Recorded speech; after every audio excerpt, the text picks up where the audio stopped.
magnificent morning, wonderful afternoon, and fantastic evening. And it's Jean's birthday, but you are part of MindPlore with Carla and Friends, and we may change it to Carla's World, Carla's Universe and Friends. I don't know. I'm just going through some changes today.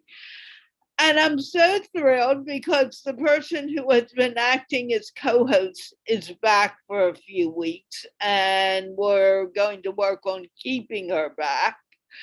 But at the same time, it's her birthday. So if you're watching, you know that, and you know to react to that. Having said that, today we are talking about the power of silence in a noisy world. And actually, we were having a very nice discussion before Asma joined late, and we were kind of a little discombobulated for a tiny bit. But I'm always that way, so what else is new? We were talking about silence and speaking to people, not only using words, but sometimes we do it silently in our heads.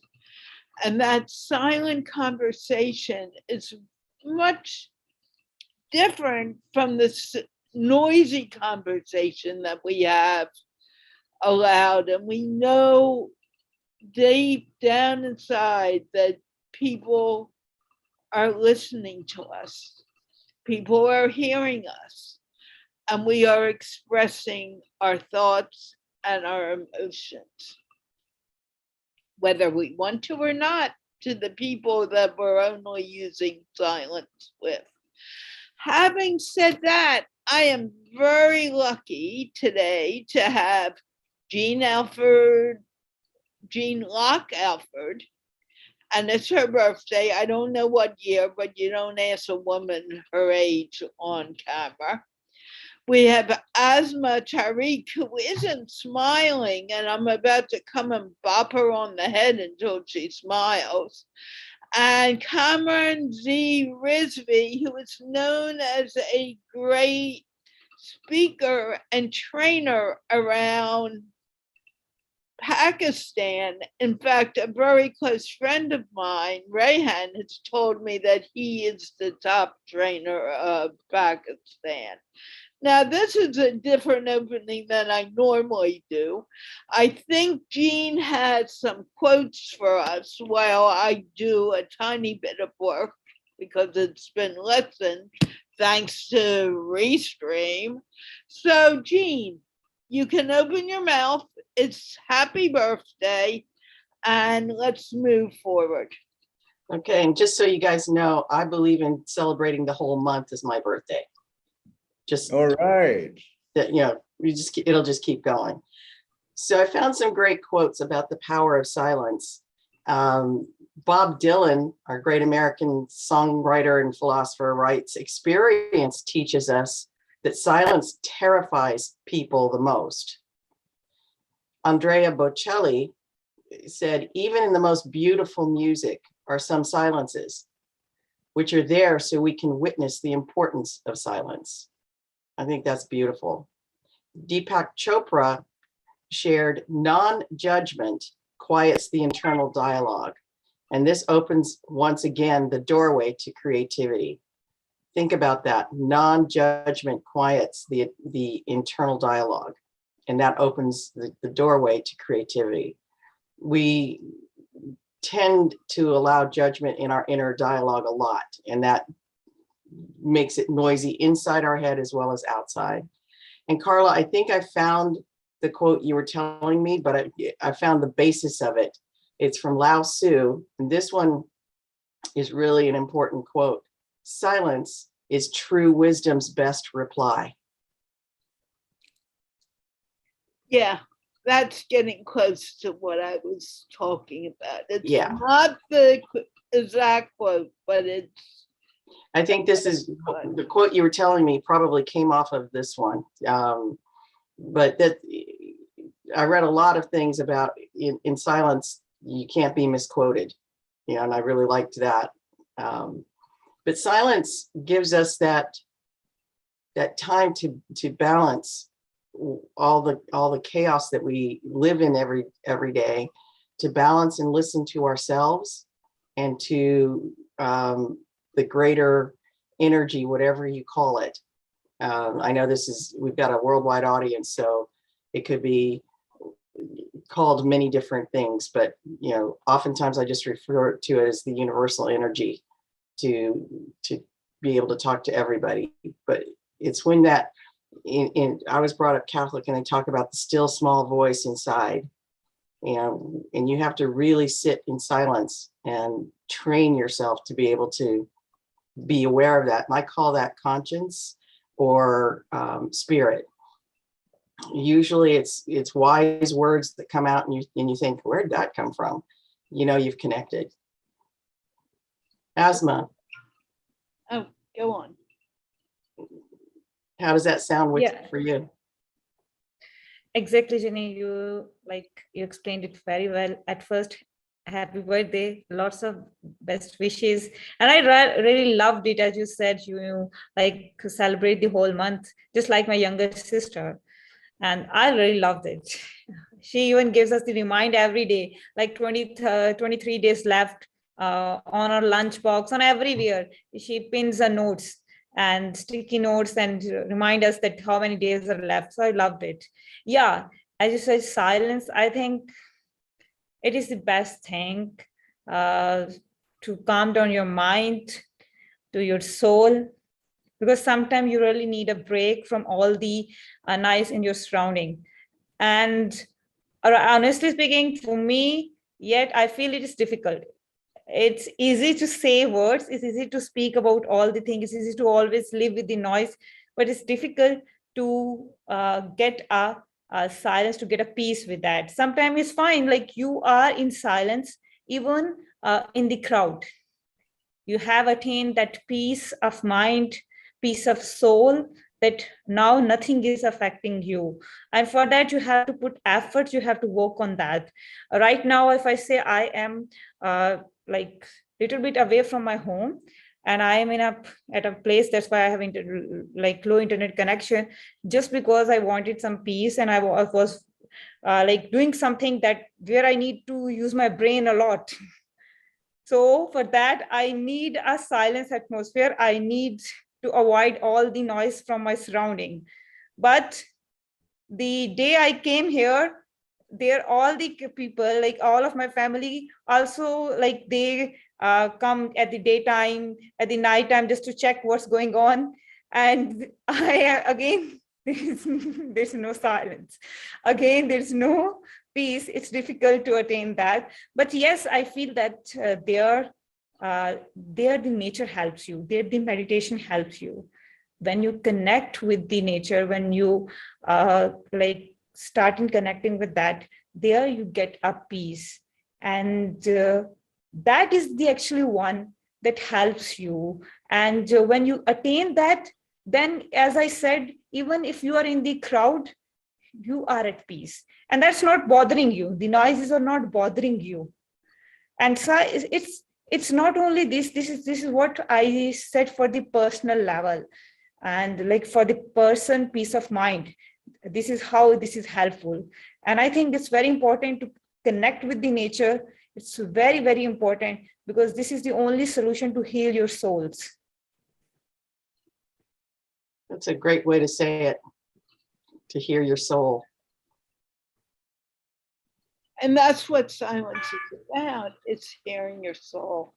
Is hearing what you really want to do in the world, and not what everyone else thinks you should do.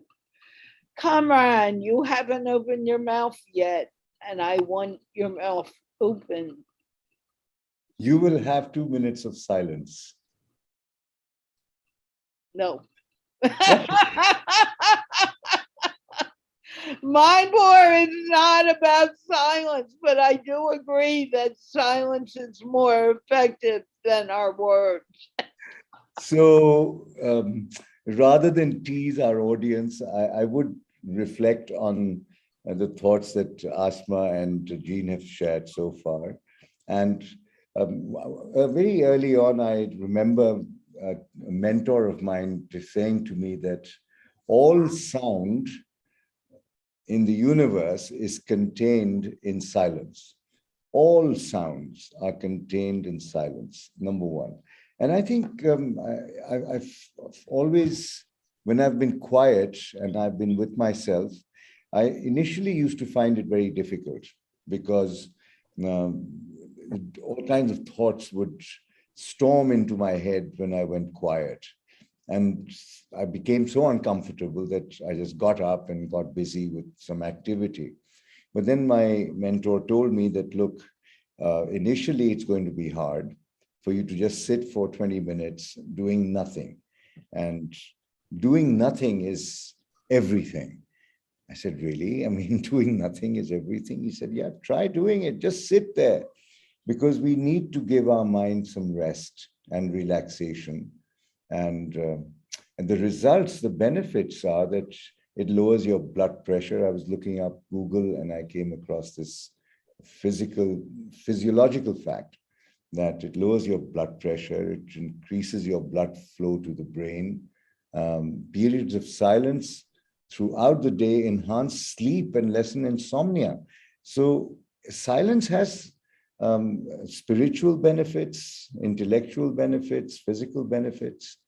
And I think the best leaders are the ones who speak last. I heard Simon Sinek saying that once. And there is so much that you can gain by being quiet in a noisy world, just by listening and calmly processing whatever is going on, because a lot of random data is coming to us. And we need to let the mind sift that, filter out the nonsense, keep the relevant stuff. And all of that is happening in the mind. We don't need to stress ourselves with that. We just need to allow the thoughts to flow in our mind, just like clouds in the sky. And we must trust ourselves that sense will come out. Sense will come out. Allow the thoughts to flow in our mind, just like clouds in the sky. And we must trust. Listen to that really, really erudite, smart person speak. Wow, what was that? Oh my God. So I've said my piece. So thoughts are like clouds, let them float through your mind. Trust your mind, it'll process the information and it'll keep the relevant bits, and the outcome of this, the silence will make you wiser, healthier, and spiritually more connected with nature. That's really beautiful, Kamran. And you kind of it's kind of like what Andrea Bocelli said in his quote. You know, in music there are silences, and you get to understand the importance of silence because of that. There's a rhythm to it, and that's kind of what you're saying. There's a rhythm, in a sense. We have to take those breaks so that we can fully show up when the chaos comes. Yes. You know, and they don't explain it this way, but I remember as a kid being told to be flexible. In our gym class, they would have us sway back and forth like a willow tree. You know, and they would do, so you're doing this, you know, and they didn't quite explain it as I would explain it now, you know, because when something comes at you, it's also a martial arts thing. You kind of go with it like this, and that dissipates the energy coming at you. So that in the silence, it gives you the strength to be able to respond appropriately. You know. Yes. I get it. Yeah, because you can't but think after watching 30 minutes of news anywhere in the world that the world is in chaos right now. It's like somebody took a big boulder and threw it in the biggest ocean, and all of the stuff in the bottom is churned up and it's all murky and cloudy, and we don't know what's going on because you can't see. And we got to let time settle down so that we can get back to stasis, I think it would be the right word.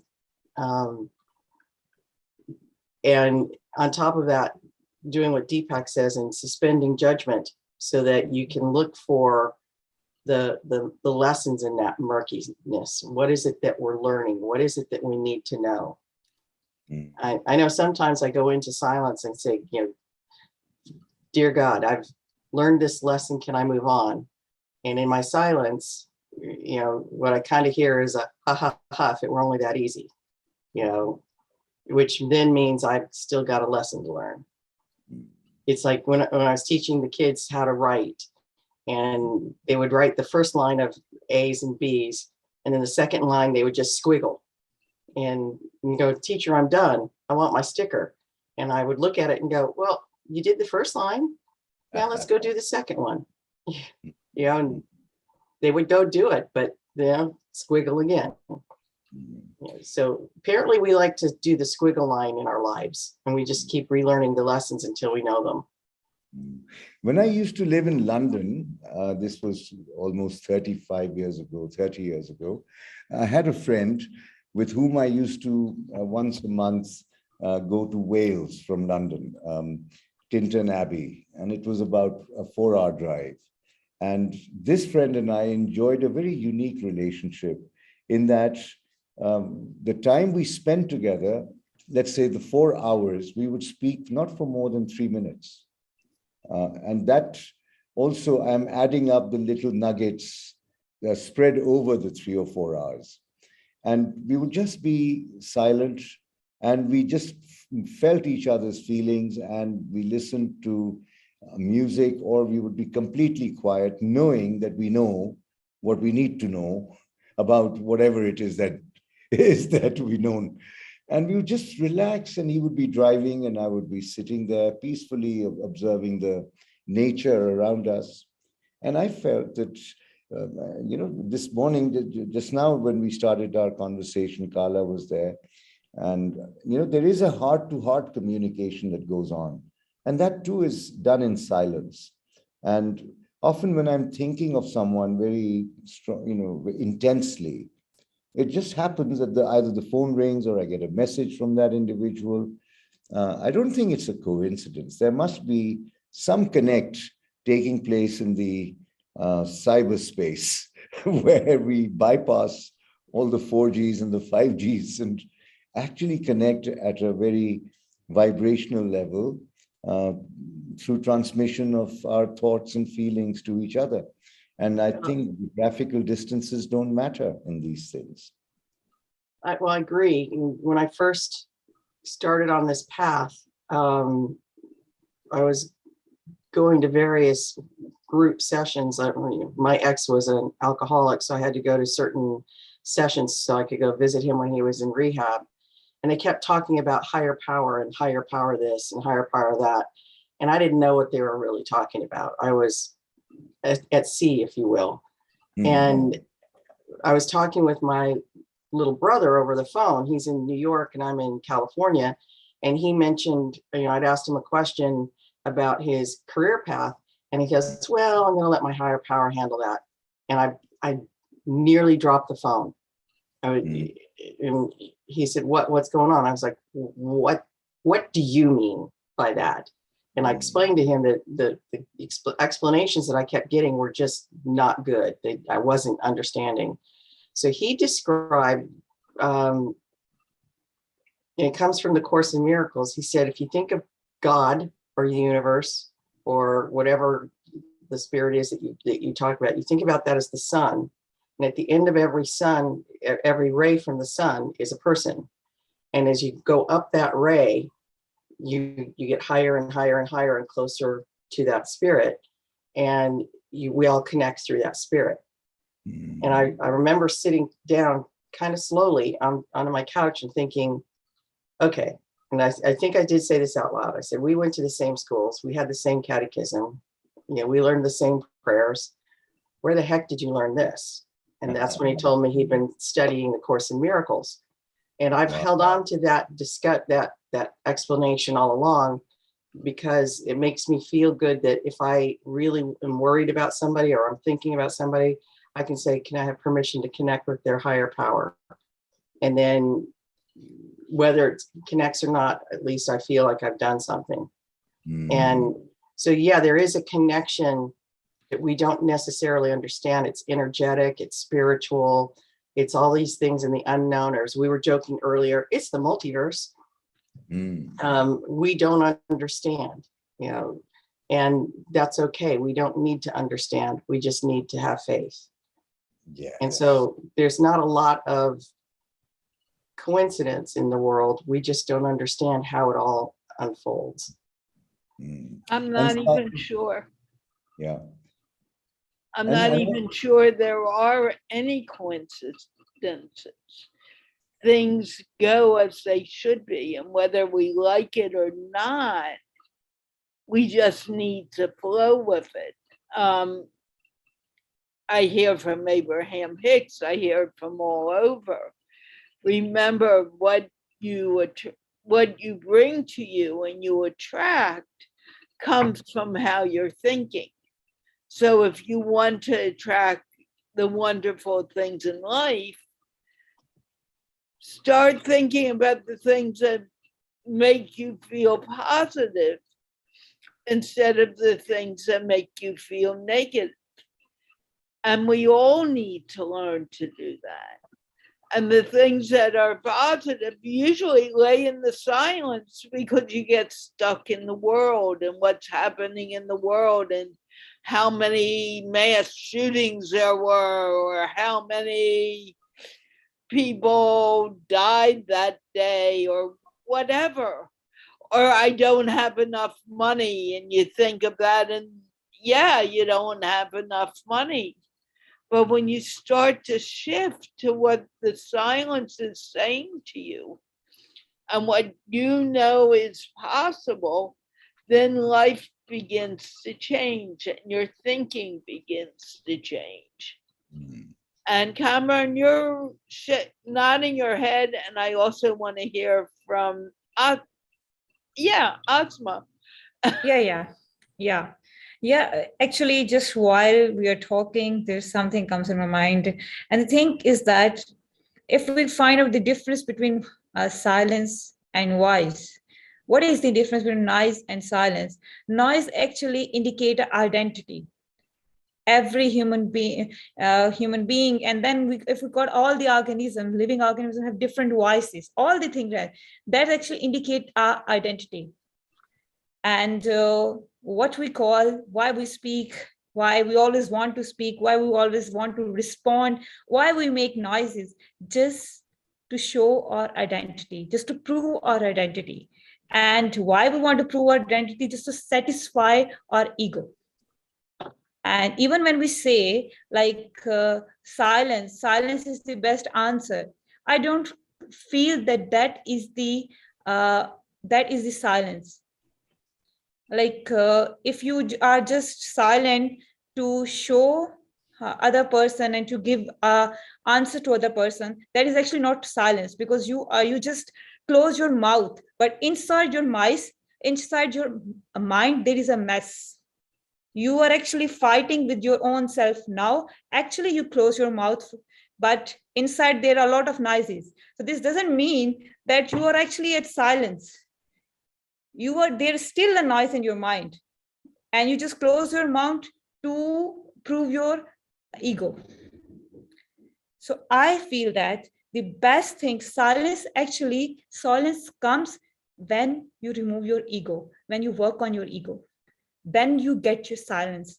Otherwise, it's difficult to get the silence. Like I love Bulle Shah. It's a Punjabi saint, and he's great. He was like, go to mass, it's not gonna work. Go to church, go to 100 times, it's not gonna work. Go to mandir, it's not gonna work. The matters are gonna solve when you remove your ego. And when you remove your ego, ultimately you get that peace. Ultimately you get that silence. Because at that point, you don't have a hunger to respond to someone. You feel that you're already at peace. You don't have a hunger to respond the person, like whatever that person said to me, I have to respond back in either way. At that moment, you don't have that hunger. So I like don't work on any other thing. If you really want silence, if you really want peace, don't work on lots of things. Just work on your ego. Don't satisfy your ego. Ultimately, you will get the peace. Ultimately, you will get the silence. Ultimately, you will get all the things. Actually, in fact, I am very happy that my 2 month research just like I get the answer right now, because I was working to get peace. I was working to get silence. I shifted my place.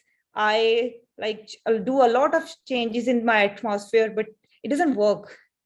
But I am noticing that in that all these like duration, I did a lot of changes, but I didn't work on myself. And whenever someone said to me anything, I responded back. Why I can't be like okay? Because that was hurting my ego. And during all these like time, I was satisfying my ego.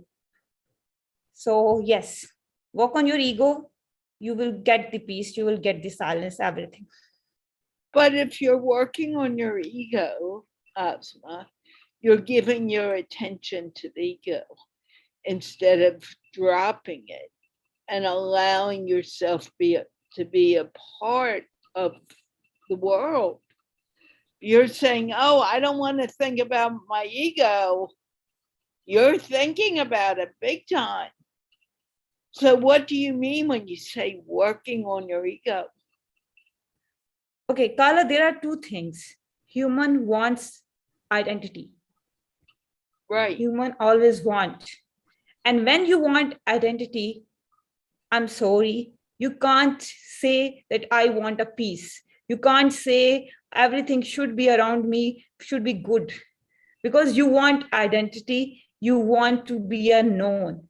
Then you are actually, you put yourself on a fire. Now you have to deal with all this stuff.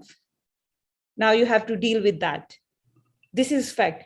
When your hunger to get the identity get diminished, there actually you are now not satisfying your ego, and now you are actually getting the peace.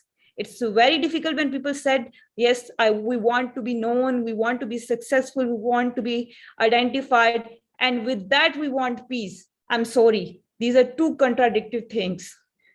You can get that, you work on yourself, yes, you can get for some time, but after that you have to come back and you have to work on the stuff for what you are actually working. These are two very different things. If you want to be like, if you only want the peace, if you only want the silence, if you only want, then there is another way, and you have to move on that way. Otherwise life is a process. You have to deal with this stuff. You sometimes you get the peace, but again, peace is nothing. That's something we always get that when you are working on the identity and all that stuff. So yes, it's very difficult for the humans, because there are some people who we want, there are different ways to going on. Okay, Kamran, you're thinking. Yes, I came across an article, and Asma's comment about ego led me to realize that humility is that state where we surrender and surrender to the higher powers that there are. And we can only surrender ourselves to the higher forces and nature when we trust it. And laws of nature are abundant, and science really is aligning ourselves with those forces that enable us to function and even attain flight if we so wish. And humility is that crucible in which wisdom resides, and it is also a very silent space which allows us to tune into everything that is relevant to our vision and our goals that we have thought of. And just as I was listening to Asma, I came across this Harvard Business Review article. Don't underestimate the power of silence. It's July 22nd, 2021. And just the summary says, many of us have forgotten or even fear quiet. We live in a world full of noise and chatter. very, very close to what the title of your program, MindPlore, is today. A world wherein our daily routines are inundated with distractions and responsibilities. This practice, called the sphere of silence, is a 60-minute routine that can help you stay grounded, focused, and most importantly, remain hopeful when your mind wants to spiral. There is one ground rule, and then the article goes on, and I'll share this with you, Carla, and you could place it in your post, and it's sourced as HBR. But I do believe that humility is the key in this entire topic. It allows us to not only be quiet and not be eager to respond, because that's also an inner calling. And it could be, if silence is a tactic in a negotiation, that's not silence. I think that's what Asma is saying. Silence is where you truly surrender and submit to the laws of nature and let them do their magic on you. But it's not something you do for the entire day, it's for moments. And it could be called meditation, it could be prayer, it could be any term that you want to use.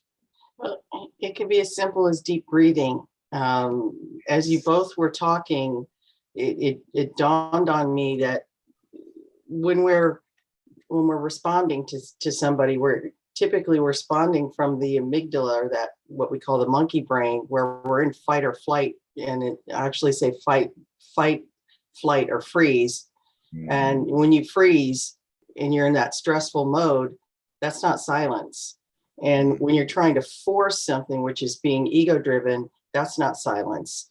So there is that balance of, as you said, humility, letting go the control that we think we have. But I want to keep ego in perspective. We need to have ego, especially the ancient humans needed it because that kept us alive. That fight, flight, or freeze reaction is important, because you know how to react to something happening in the world. But it's also important to put it in perspective so that it's part of who you are, not all of who you are. So I find the people that I encounter who are in that space try to force me into their way of thinking, can't hear the other person. And I know I get in that way too. When I get into an emotional state, I can feel myself losing control, if you will, because I let that part of me take control.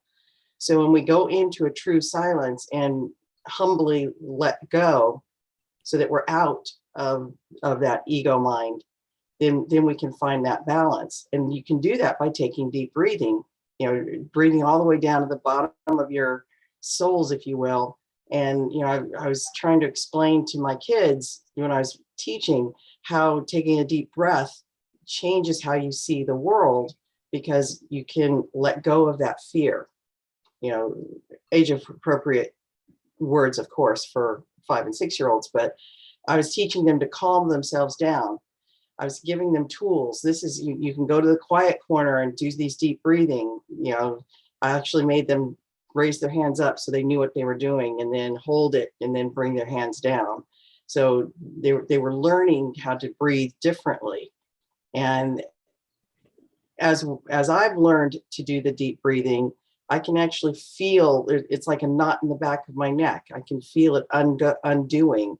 And then I know I'm more relaxed and I can respond better. And that gives me that flexibility I spoke about. I'm not rigidly, egotistically driven to say, you have to believe what I said right now. Instead, I can say, well, I have this information and you can take it or not. That's your choice. Yes. Giving the choice. Yeah. I often hear, when we talk about free will, like, why did God make this happen? Why did God? It's like, you got to understand, we have free will. We make choices, and we need to honor that capability. But I can't force you, Kamran, to believe everything that I, Jeanne, say. I'm not up on that pedestal where everything I say is golden. And that's where the humility comes in. Just to know that there are others that I'm going to learn from. We're Okay. interdependent on each other. And we forget, you're talking about deep breathing. Breathing is the one thing that ties us together. It's the one thing that we all have in common. Without the breath, we wouldn't be on this earth. We That is true. we move in an ocean of air. And what happens is we connect on that level. Whether we're saying words or not, we are connected. Asma, I know I interrupted you, so. No, that's great. Yeah, I really loved it, that how Kamran San used the word humility, and I think that's summed up. That's great. And that's what we need, because as a human being, we want all the things. Like, it's impossible for us. Their saints did that, and Sufism, that's a different philosophy, but where you leave all the things and you go and find out the peace. But that's not the actually purpose of human being. We have to deal with all the stuff. We are here to make identities, we are here to make homes, we are here to make relations, we are here to make all the things. And with that, you want peace. With that, you want silence. And their humility is one thing that helped you. Yes, I just wanted, right? This is all something that you choose. It's all at first, honestly, at first you have to decide like what you want in your life. You have to prioritize this stuff. What is your, and then all the other things would come aside. All the other things would come along, where you have to, if you want to do a lot of, if you want to achieve something higher, then there you have to put the efforts. There might be you're not getting that much peace that that other people are talking about, but with the time you would get that. So it's very important to prioritize what you want, and then your journey comes. And honestly, everybody has a very different journey. So that you have to discover, that everybody have to discover by itself. But just be conscious and prioritize the stuff, whatever you want to get that. And yes, there the breathing, there the exercise, these are all the stuff you get to achieve for peace, where you get this calmness, where your soul is satisfied, and you get that. But there is something by which you would say that throughout my life, I do it for once. Like I do, this is what problem usually happen. I was like, I did breathing exercise for a week. It happened for a week. Like I get the stuff at a week, but after 1 week, now the things are same. Now there is no peace, because you stop the practice. This is a practice. Where you stop the practice, the circumstances again come back, and you have to deal with the same stuff. So you have to keep the practice. It's all thing where practice required. Whatever you do, you can do breathing, you can do meditation, you can do all the things. It all wants practice. There's nothing something like you do it for once, and now for the whole life you are like, I am cured. It's not possible. It's funny, Asma, because I was teaching a middle school class of 12-year-olds, 11 and 12-year-olds, and they were being particularly chaotic, because when a substitute comes in, that's what they do. So I relatively quietly said, if we get this project done in time, I'll give you the one-word secret to make school so much easier. And they, lo and behold, they actually got the work done, and they're like, what's the word? What's the secret? And I sat down on the stool in the front, and I said, the secret is simple. It's practice. If you practice your homework, you do your homework, when you do the projects in class like this, when you read a book, whatever you're doing, it's practice. And it makes it easier every time you practice. It'll get easier and easier. And they were like, that doesn't make sense. And I said, look, this is what I tell people, executives, when I'm training them to give a talk. I tell them practice. and practice again. And when you think you know it, practice some more. That's what we do as adults. So this is why you have homework. So I left them with, I hope you enjoy the homework that you have tonight, because it's just practice. And this reminds me of a thought, which is whatever you know, whatever I know, whatever anyone knows is a fraction, a minuscule of what there is to know. And silence is our way to connecting with the unknown. And the unknown is so huge, so vast, we can't even imagine. But to access that mystery, that the space that we have normally unveiled, as we dig through, it's like, digging a tunnel. And imagine that the length is infinite. So we just discover the bits that we have actually dug. But what about this, the unfathomable distance that is yet there to be covered? And if we want to connect with that unknown, known is a very small fraction, very, very small fraction of what is the unknown. And even in known, there are mysteries. That brings up two thoughts. Yeah. One is the saying, I think it was Lao Tzu, who said the journey of 1,000 miles starts with one step. Yeah. The other is an old Indian story that I was told about the 6 blind men and the elephant. Yeah. And they were asked to describe the elephant. And the one up at the front with the trunk said it's a tube, and the one at the back on the leg said it's a tree trunk. So they're seeing, quote unquote, seeing the elephant very differently. And what you just said about the great unknown is exactly what that story is about. You see what you can see, but we don't always understand the context. And oftentimes I talk about going up to 35,000 feet where we get out of the detail, so you can actually see something. And it's still difficult because at 35,000 feet, you're only seeing, the leg or the trunk. You're not seeing the vastness of everything we need to know. And in that silence, when we truly connect with the great unknown in that silence, it's empowering to know that you can just absorb information. I have friends who call it a download because, we're so driven by programming and technology. I just got a download today, but that's really what they're meaning is information came in their meditation, and they have this new understanding.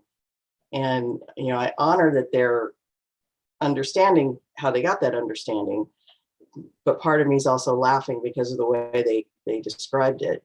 But it's awesome how much we don't know, and it's awesome how much we do know. Yes. And when you talk of silence and knowing, go to a library and you discover that the code of conduct demands silence. And I feel that if you relate what you just said, Jeanne, that if you want to learn to be quiet, and then learning will happen. And that is the most beautiful part of a library, particularly when it's populated with hundreds of people. It's a huge hall, and there are lots of tables and lamps, and you just go to one of the books and just quietly sit, and there's a hum in the hall. There is that silence and some whispers here and there. But it is in those conditions that our mind is most receptive to learning. I really want to share a quote here, as Sir said, and I think I loved it. Like, the more you know, the less you need to say. And as Kamran Sir said, how you get to know, for that you have to learn. So I think I really wanted to connect, and I actually connect silence with the peace. For me, it's like a peace. And how you get that, like you actually make noise when you are empty. When there is nothing, at that moment, the more noises you listen, there are more noises you produce. And when you learn, when you know something and you understand that, as Kamran said, that you know a very little part, a bit of it. There's a vast universe that you don't know. And that actually create a humility inside you. That actually realize you what you are, and that actually realize that make you realize your inner soul, inner self. And then when you starting realizing that, your quest, your hunger is going to be satisfied. And now you don't have a lot of stuff to say, because inside there's already peace is going to be created. There's already the quest is going to be like satisfied. So yes, we get the solution, and solution is what? Learn more, know more, find more. The more you will find, the more peace, the more silence you would get. You can learn, but that's staying in the world. I'm not sure the peace is in learning as much as it is in growing into that silence and being in the moment as it is. We're always saying, oh, I don't like what I said to Jeanne. She probably doesn't like it, and we worry about what we said. Or, you know what, I'm going to tell Asma this later, and that's going to be wonderful. But what we have right now, this very moment, is what we only have. And we forget to look at the moment for what the moment is. It's a sense Yeah, of letting Carla. go. Go ahead, Asma. Yeah, I just wanted to add, like learning and knowing some stuff is a very different, like reading a book, getting a knowledge, it's something different. But the actual learning is that when you starting knowing about yourself, when you starting asking questions to the nature, when you starting question about yourself, about what you're feeling. And I think that is the actually thing that help you, to get healed. Otherwise, yes, all that helps. And yes, as Carla said, stay in the moment. And that's actually, I think that's actually stay in the moment. So yes, you have to ask the questions, you have to find it, and then you get it. Yeah, and there's also a sense that you have to let go. And by that, I mean letting go of control. All those extraneous thoughts about worrying about how somebody understands what you said, or what are you going to say next. I mean, half the time we're worried about what we're going to say next, so we're not hearing the other person. So silence is important for better listening. But it's letting go. How can I control this situation, and how can I let it flow? My ego wants to control. My true self wants to let it unfold. Beautiful. Control versus unfolding. And on that, I realized that if one was to look at silence from a viewpoint of reflection, then there's a verse in the Quran which says that there are signs for those who reflect. There are signs for those who reflect.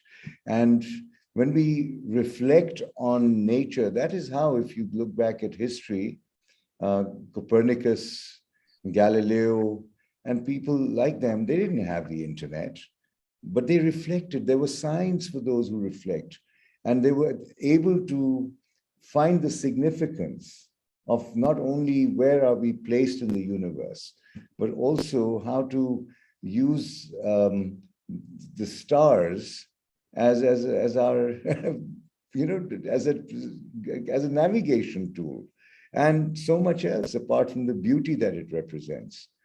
So there are signs for those who reflect, and we can never reflect if we're not silent. So that's my concluding remark, because I see the clock is almost hitting 10:30 here, and Carla is going to be ringing the gong very soon, I think. Very soon, but we have 5 more minutes to make it an hour. Asma, what do you think? Yeah, I just want to say you have to search it by yourself, honestly. You have to find it by yourself. The quest you have inside, you know, you know better what you need. So you have to search it, open your arms. It's very important to ask questions, very important to find at this stuff. Yes, the end, but that nature is always there to help you, to support you. There are always, as Sir said, there are always the signs are there. There are the signs, even the signs are there in the open sky, in the leaves of the trees, everywhere. You just need to open your eyes and find it. Okay. Birthday girl, what do you have to say? Like that. I think as adults, we find it hard to let go of control. And we lost the innocence that we were when we were children, and we just followed our instincts. And understanding and getting the most out of the silence is an important lesson for us to quiet the inner dialogue, to allow us to hear who our true essence is. And you know, it's a learning process for all of us. And as Asma said earlier, it's letting our ego kind of come into perspective versus being in charge. You know, knowing when to allow it to influence our choices and when to set it aside. You know, it all comes down to choice. You know, how do we make choices, and when do we make those choices? How do we show up in the world?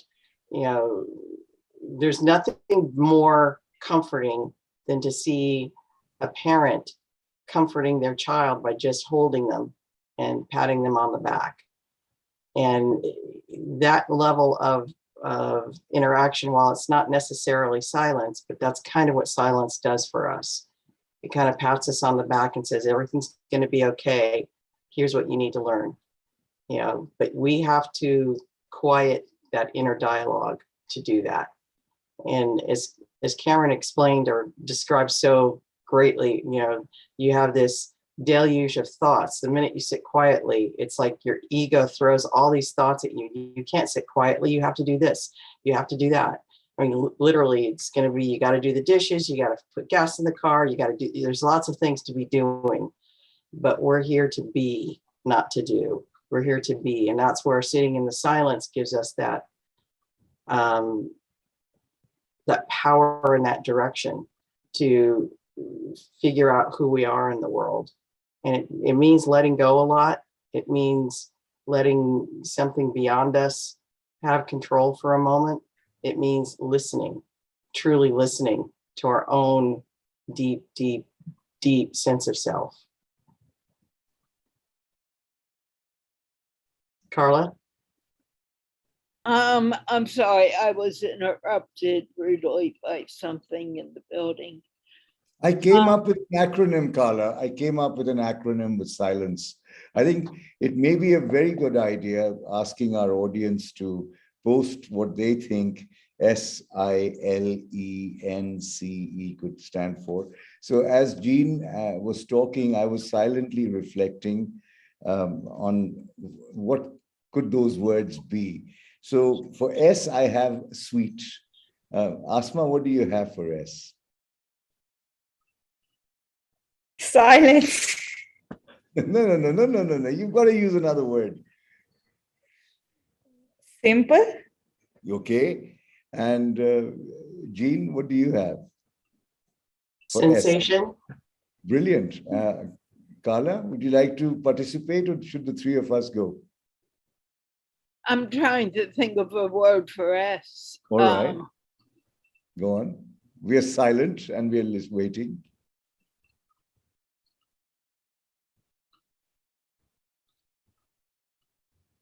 So we have sweet, we have simple, we have sensational or sensation.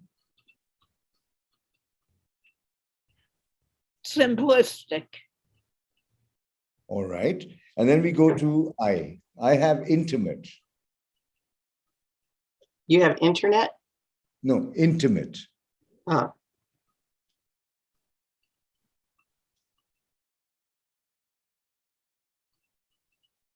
Okay. Asma, Intuitive.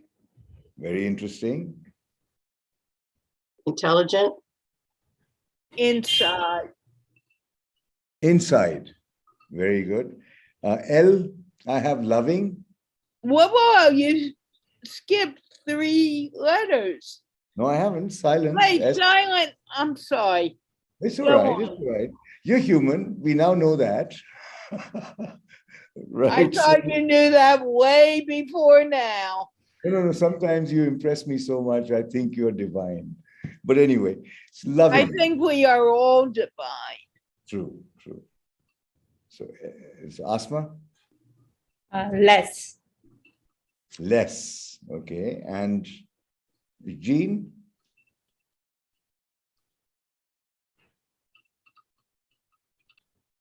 Living?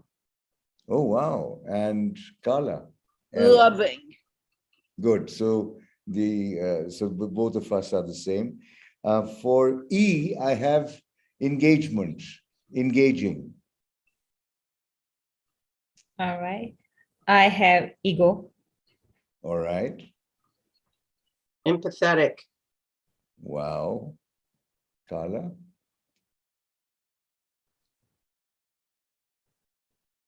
I like empathetic. good. Let's go with that. Then we Okay, have, so I'm allowed to. yeah. Why not, Carla? I mean, the world is yours. I mean, this is Carla's universe. So N for, I got there now, and I know Carla would have said that. Now, everything is in the now. Okay. I negotiate. All right. Never ending? Wow. Mm. You took my now, so I did. I did. So nothing. that's beautiful. Nothing. And then C, I've got caring or care. C for care. I have this C for